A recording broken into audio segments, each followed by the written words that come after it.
Hello, this tutorial will show how to bring LiDAR point clouds into MODO. To read a file, we go to the File menu and select Open. Brings up the regular operating system dialog box, and we select the folder that contains the files of interest. Select LiDAR from the list, so that we only see the LiDAR files, and then we can just select a file. And this is a LiDAR point cloud of a trailer that hauls grain. Opening another file, we have this one, which shows part of a street. Another type of file was of terrain, which was prepared, had all the trees, buildings, and everything else taken off of before it gets converted into a 3D mesh. And this one has all kinds of fancy colors, unlike the first two files, which had RGB colors, which were taken at the same time as the LiDAR point cloud was done. This one has no colors, so I've used the colors from the terrain module in AccuTrans to put colors on here to make the object easier to see. And then our final one is another terrain model, which is a much bigger one. And its colors aren't too spectacular, as it's grays and whites, and the model doesn't look very good now like the previous ones. In this one, we had just 743,000 points. In this one, we had 94,000 vertices. In this one, we had 3.2 million vertices, and when we get to this one, we have over 7 million vertices. Now, the model looks funny because most digital content creation programs such as MODO and Maya and Lightwave use a floating point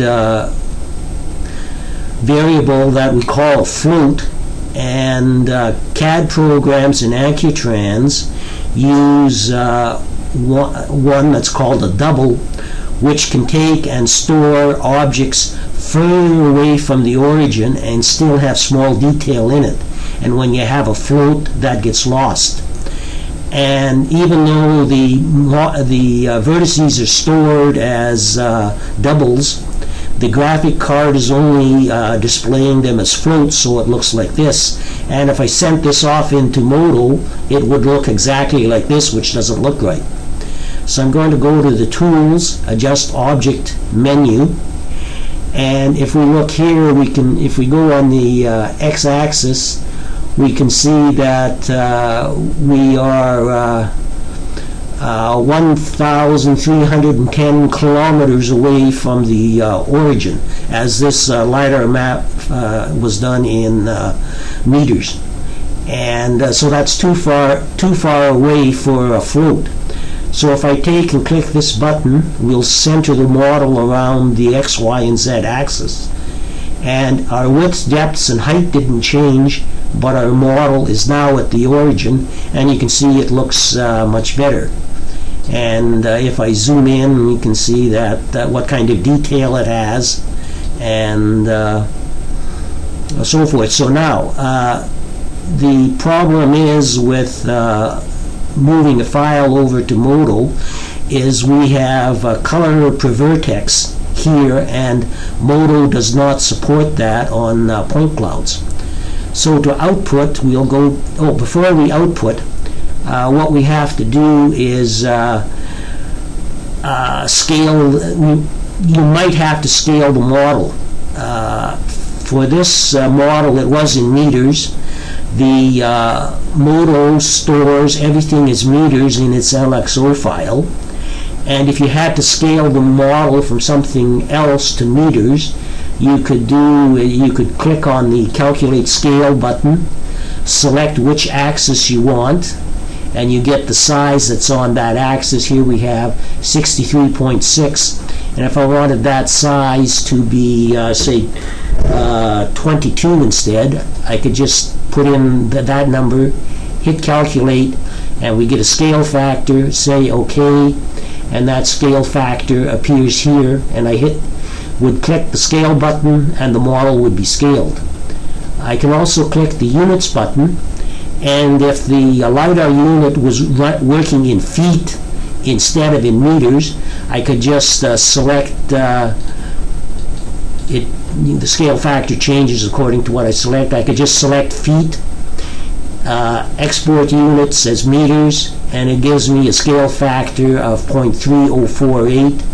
And normally you'd leave the scale factor 2 at 1, but if you also wanted to scale it down to, say, a 1/8 scale model, we could put a factor in of 0.125 here and update the scale factor, and this is the new scale factor we would need to scale the model.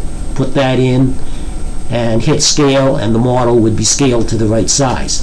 But our model is the right size. So now I'm going to go to File, Save with Options, and this dialog box gives us all the options we need to save to the different file formats.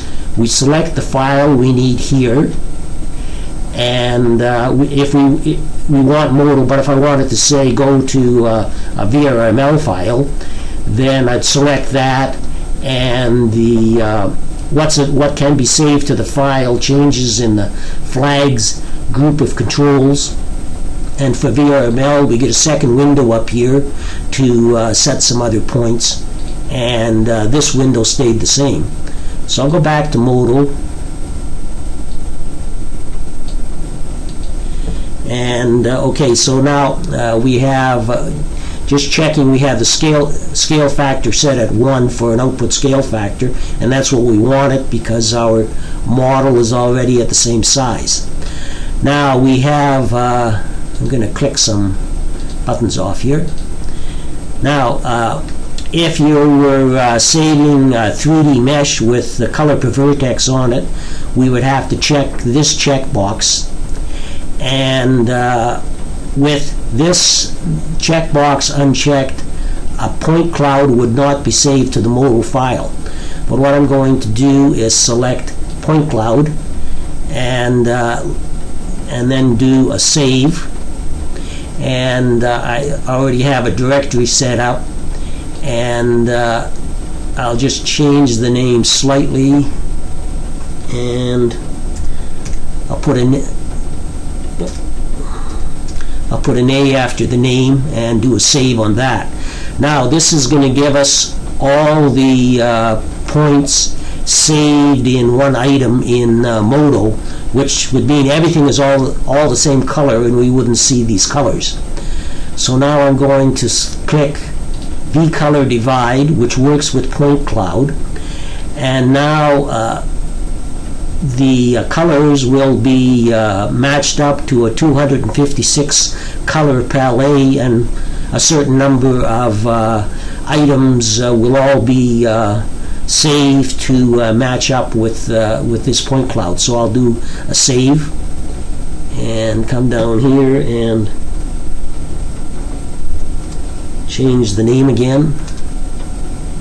That saves that name. Then now we'll be able to see the colors in MODO, so that in the modeling tab you could take and model against the different colors and see the colors, but you can't render it. So to be able to render it, we have to send a replicator out, and for the replicator it's going to be a sphere. We can set the radius of the sphere, and here the radius will be 5 millimeters, and we can select a density for the sphere and bring this up.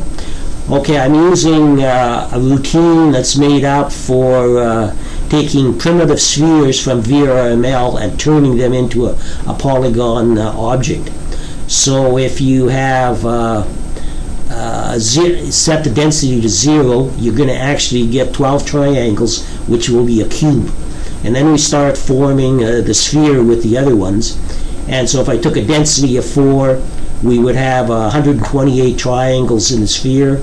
And if we got crazy, we could go up, set a density of 20, and get 3,200 triangles per sphere, but we don't need that.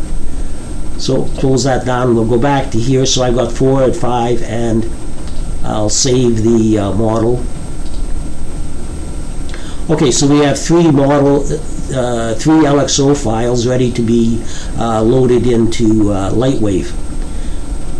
And before I go out, we'll go back to this one. This was this point cloud, and if I check the adjust object, we could see that okay,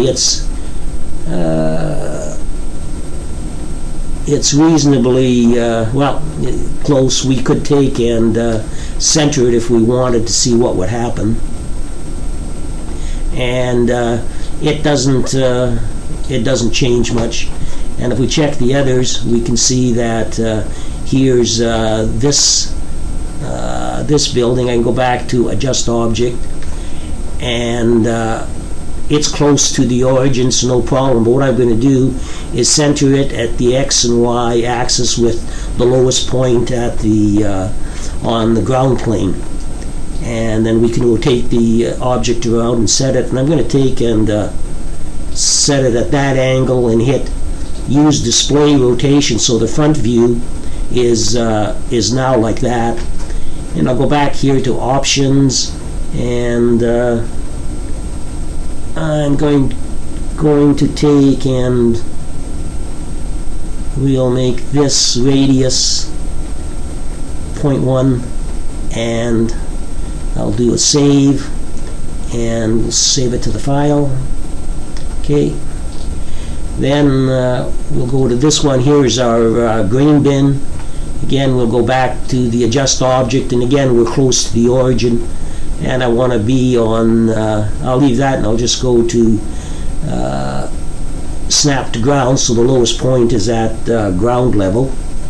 And then we'll go back to save with options, and set the radius back to 5 millimeters, and save that. And it was already there, so now I'm going to overwrite what was there previously. So now I'll bring up MODO, and we will I'll go to File, Open, and here are the files I just saved. I'll select the A and do Open.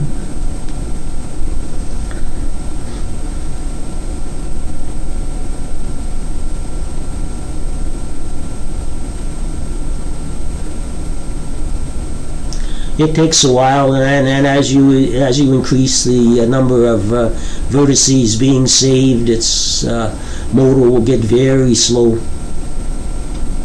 Remember, we're saving 7 million vertices, and we're in the model tab, and we can't see anything. And if I press the A key to center the model, we're still not going to see. We still don't see anything, and that's the default settings in MODO. So now I'm going to press the O key to bring up the 3D viewport properties, and to see the point clouds in active meshes, I'll have to go to show vertices was set to never. That's why we don't see that, and I'll make that always. I'll click on enable independent drawing. Go to inactive meshes, and show vertices. I'll also set that to always. I'll set enable independent drawing, and make inactive same as active. Okay, and there's our mesh, and it's all one color. So yeah, that would be pretty hard to model against. So I'll do a file, closing, and then do a file open, and I'll take the B mesh, and again we'll have to wait for a bit.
Okay, there's our model, and we can see some of the colors starting to show up, and there is everything as we had seen it in AccuTrans.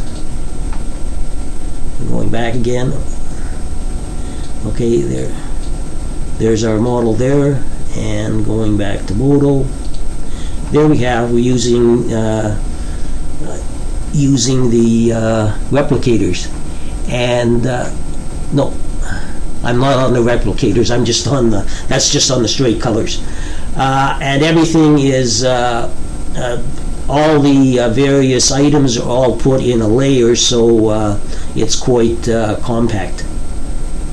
Now to go to replicators will take even longer than this delay that we just had here. So what I have is all the files set up here now. So now if I load in the one with the replicators, here the replicators came in the model view. If I go over to, let's do this right. Okay, if I go over to the render tab, there we can just see the model showing up, because I just used a small sphere there of a radius of 5 millimeters, and a 2 density for 32 triangles for spheres, so we can just see it. Now I'm just going, we'll go to the next one. We're moving from 107 meters away on the camera to 10 meters away, and we can start seeing what the side of the object looks like, and that'll be in this area here. And then if we move on, we can now see the side and the top. And then I did another position, and I did a render on this, and MODO says it rendered 227 million triangles. And we're using up 27 gigabytes of memory for this one point cloud with replicators. And then if I go on, now I changed, this the same model again, same positioning, but I moved the radius of the sphere to 5 centimeters, and we're now rendering at 800 triangles per sphere. And again, the same view now, because the spheres are bigger, the model shows up better at the 107 meters away. And if we move into 10 meters, there's the same thing, but you can see the spheres. And then if we move up again, okay, that's that view, and coming up again, there's the top view, and this time MODO says it rendered 5.68 billion triangles. And now we'll go back to MODO, and we'll close this scene down.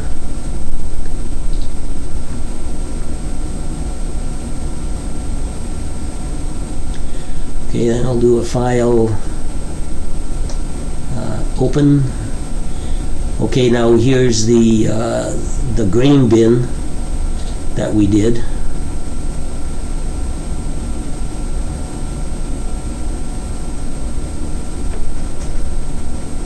if I go over,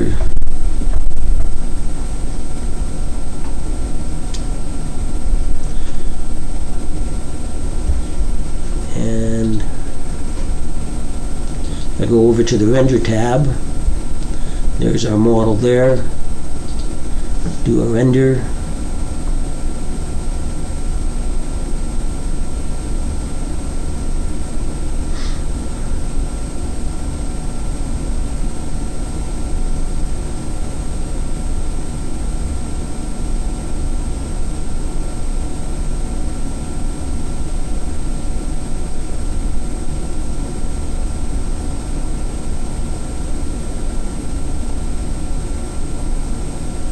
And there's our grain bin coming in. Now I'll go back to, we'll pause that, we'll go back to the model tab, and we'll load the last model, which was the street scene.